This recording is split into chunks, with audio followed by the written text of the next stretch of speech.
At the 7th session of the United Nations Summit in New York in September 2015, the United Nations committed world leaders to adopt a successor framework to the Millennium Development Goals (MDGs), which ended in 2015. With measurable targets and clear deadlines, the post-2015 development agenda, known as the Sustainable Development Goals (SDGs), was designed to improve the world's poorest people within a period of 15 years. The new development framework, otherwise known as the 2030 Agenda, clearly surpassed the MDGs with clear mandate to build on past achievements, consolidate, and of course, address the unfinished business of the Millennium Development Goals. Hello there and welcome. This is Agenda 2030, a program designed to capture and critically examine Nigeria's efforts towards the attainment of the SDGs. I am Toyin Kamyang John. On today's program, we will bring you reports from the ongoing national tour of states and the Federal Capital Territory as part of the efforts to mainstream the SDGs to the subnational government. We will also bring you reports from the anti-corruption drive of the government in line with the provision and targets of Goal 16 of the SDGs after this break. Agenda 2030. As a successor framework for the Millennium Development Goals, the global community rolled out a bigger, deeper, and more encompassing framework called the Sustainable Development Goals, designed to transform our world, lift the poor out of poverty, as well as ensure inclusive and healthy society. On Agenda 2030, we take you on a media trip to the global destination of the future we want. With everyone on board, we focus on the people and their struggle, the civil society and their agitations, the government and her development effort, the global development agenda, its 17 goals and 169 targets. We bring you all the deliberations, insightful conversations and high-level partnerships on the road to global destination. Agenda 2030, showing on this channel. Agenda 2030, leaving no one behind. As part of his effort to lift the country out of poverty and continue to enhance national development, President Muhammadu Buhari has launched a development manual which he said will lead the country in the path of prosperity. Speaking at the launch of the document themed Next Level at the banquet hall of the presidential villa, President Buhari said it is designed to lay the foundation for a stable and prosperous nation. We are certain that these past few years have put us in good stead to press on the next level of building an even stronger nation for our people. We implemented a responsible and transparent fiscal plan for the challenging economic times that saw us doing more even with lesser oil revenues. Grand-scale corruption perpetrated at the highest level of government is now a thing of the past. The nation's wealth is now being invested in capital projects to expand infrastructure and connect people, goods, and opportunities by rail, road, and air. Through the National Social Investment Program, we are providing direct support to over 13 million Nigerians who need it. Perhaps our biggest ambition yet is the overhaul of our education sector. Every child counts. We will remodel 10,000 schools every year. We know that to succeed, moral integrity and conscience must continue to form the dominant character of our nation and its leadership. One of the importance of anti-corruption is underlined in Goal 16 of the United Nations 2030 Agenda for Sustainable Development Goals. Specifically, the goal aims to reduce illicit financial flows, promote effective, accountable and transparent institutions, as well as inclusive participatory decision-making. This was the thrust of President Muhammadu Buhari's speech at the centenary of Armistice Day in Paris. Speaking at the first edition of the Paris Peace Forum held on the sidelines of the centenary of Armistice Day in Paris, President Muhammadu Buhari said the anti-corruption war of his administration is yielding fruit by making more resources available for investment in pro-poor programs as stipulated in the Sustainable Development Goals SDGs. The president, who advocated for stringent actions against perpetrators of illicit financial flows and global actions against impunity at the forum, noted that pilfering of countries' resources is usually to the detriment of the poor and the vulnerable members of the populace. He noted that this was why his administration has made combating corruption as a defining feature of governance in Nigeria since assuming office on 29 May 2015. Indeed, the president had told the global audience in Paris that fighting corruption is one of the 3 pillars of the current administration's priority programs. He noted that illicit financial flows pose a risk to the realization of the Sustainable Development Goals SDGs, as many countries grapple with the challenge of gathering resources to improve their Human Development Index, while a few privileged individuals continue to explore the weakness in financial systems. President Buhari noted Nigeria has been tackling the problem of theft of public resources by strengthening its laws and institutions to fight corruption, fast-track recovery of stolen assets, and punishing offenders. The president said his administration's efforts to ensure public accountability and transparency has yielded dividends. Billions of naira has been recovered from corrupt persons and companies. The recovered funds, he said, is being redirected to the development of critical infrastructure and programs that will benefit vulnerable Nigerians, especially SDGs. Meanwhile, at the vanguard of President Muhammadu Buhari's fight against corruption is Malam Ibrahim Magu, the acting chairman of Economic and Financial Crimes Commission (EFCC). The EFCC chairman clocked 3 years in office, and he used the occasion to speak on his achievements in office so far, especially funds recovered by the agency. For us as an anti-graft agency, it has been so far so good. The past 3 years have been very eventful, and in spite of the obstacles, we have consistently made progress in the areas of convictions, and particularly the recovery of assets stolen from all our commonwealths. In May and June this year, our resolute anti-corruption stance and determination saw us secure the conviction of 2 former governors who were both back 14 years jail terms each. It is unwrong that such an achievement is unprecedented in the fight against corruption over the last 3 years. The EFCC also secured the conviction of a senior advocate of Nigeria for perverting the cause of justice. In the 3 years that I have been in charge of the EFCC, we have secured a total of 703 convictions. The breakdown is as follows. In 2015, we got 103 convictions. In 2016, we got 194 convictions. In the year 2017, the conviction was 189. From January 1st, 2018 to date, ladies and gentlemen, we got 217 convictions as of today, and we have all the details. It is in furtherance of the giant strides so far made by Nigeria in mainstreaming the SDGs into the National Development Plan, the Office of the Senior Special Assistant to the President on Sustainable Development Goals, and in collaboration with the United Nations Development Programme, has embarked on strategic advocacy, sensitization, capacity building workshop for stakeholders in a bid to mainstream the SDGs to development plans of the states. On her trip to Minna, Niger State, the Senior Special Assistant to the President on SDGs, Princess Adejoke Orilokwe Adefulire, reiterated the need for concerted efforts in the overall quest to attain the SDGs.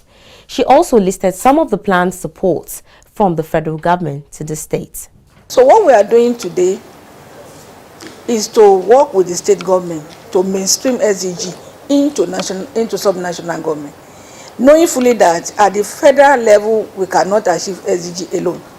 We need to work with the state government, because these are the people where people are at the subnational government. This is the people, because if SDG is about people, it's about our planet, it's about prosperity, it's about peace, then it's about partnership, then we have to work with the subnational government.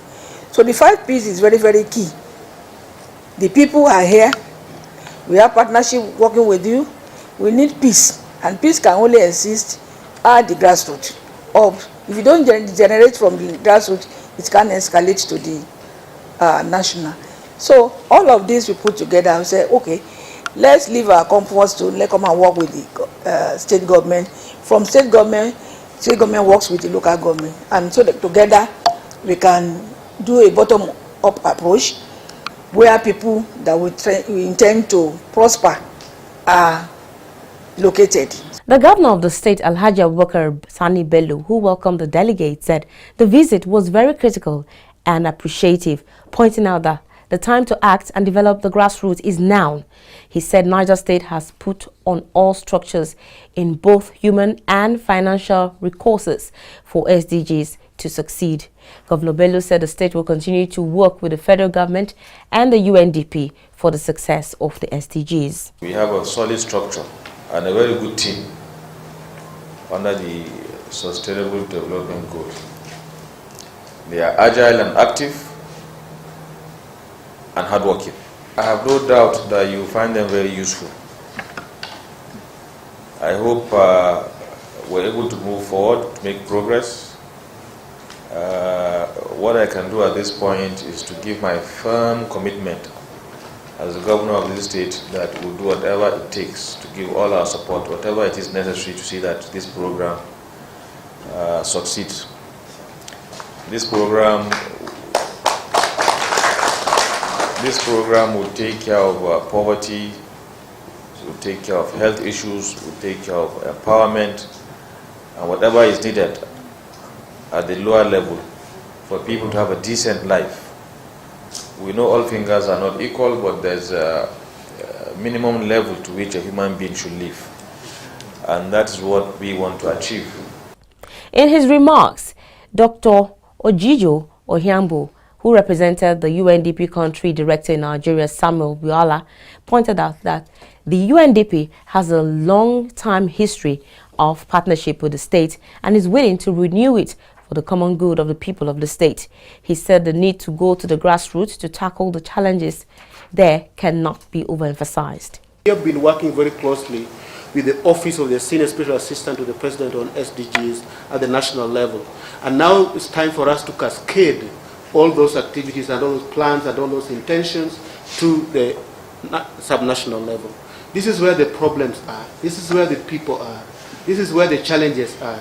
And if we all sit in Abuja in very nice, comfy rooms, of course this is also very comfy, but of course really we need to go to the ground where things are really happening and where the challenges reside and tackle those challenges. We think, and this is critical, that we're not going to have a business as usual way of addressing the SDGs. We need a business as usual way. We need to mainstream the SDGs. We need to be very clear in terms of what are the interventions, what are the targets. We should be very, very ambitious with the targets.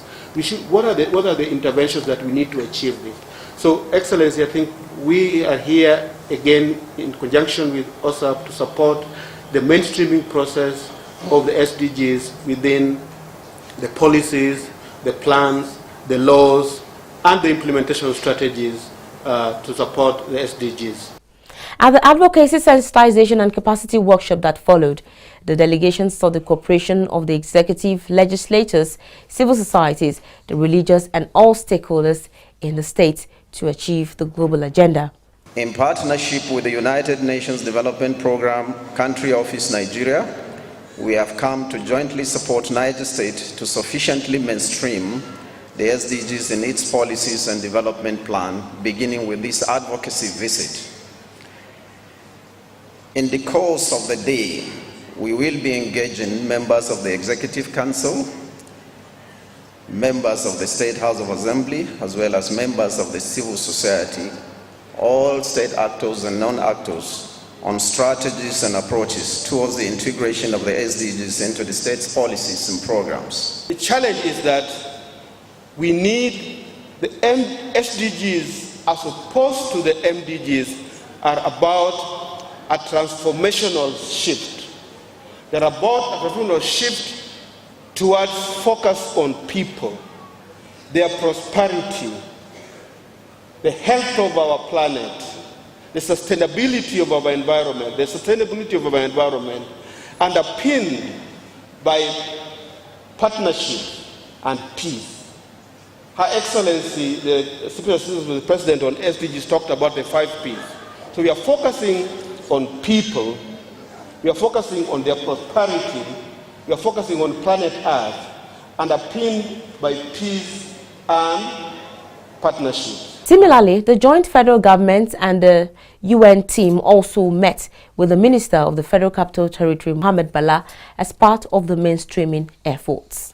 We can't stay in Abuja at the federal level to achieve all this, because it's, aside from the fact that SDG is robust and the target is so enormous and the indicators that need to track, and the fact that the sub-national government where the problem lies, where we have the critical stakeholders and where the problem lies. So we need to mainstream SDG into the state plan, local government plan, laws, rules, regulation, so that together at the local, at the state and at the national level we achieve SDGs. So on behalf of UNDP, I just want to pledge that we'll continue to work with the Office of the Senior Special Assistant and with the FCT to see exactly where the gaps are and what we can do together. I like the idea that we are also working very hard to get the private sector involved. I think that's the way forward. And when we say it's healthcare, whether we say it's education, we do have a role for the private sector to do that. We are very happy with the support that the UN and its agencies has been giving us within the FCT. And also we are very appreciative of all the good work that the Senior Special Assistant has been doing. The most important thing, with respect to the work being done, the good work being done by you, is to ensure continuity and sustainability. While we were able to achieve some reasonable milestones, with the MDGs, but I think the SDGs now is an opportunity for us to work on overcoming the challenges that we encountered and really move forward. As you rightly mentioned, to drive this process, there has to be passionate commitment across board. And that, I think, can be encouraged through the workshops that you plan to do. The mainstreaming train also landed in Calabar, the capital of Cross River State, where the combined team interacted with the Governor, Senator Professor Ben Ayade, the State Executive Council, members of the state legislature, public servants, private sector, and members of the civil society. We are so much interested in the education of our young people, because without education, there's nothing we can achieve. Without education, there can be end to poverty. Without education, there can be end to disease. Without education, there can be end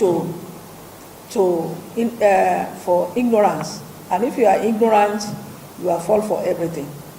So the need to train our children, especially those people that are out of school, is very, very important and cannot be overemphasized. And perhaps what I found very clearly too, there was a direct connectivity between politics and SDG. That I never saw until she started doing her analysis. And the correlation is very straight. Because SDG is about people. Because politics is about people. Therefore, they share a unanimity. But I want to cascade that and reflect it into the Cross-River context.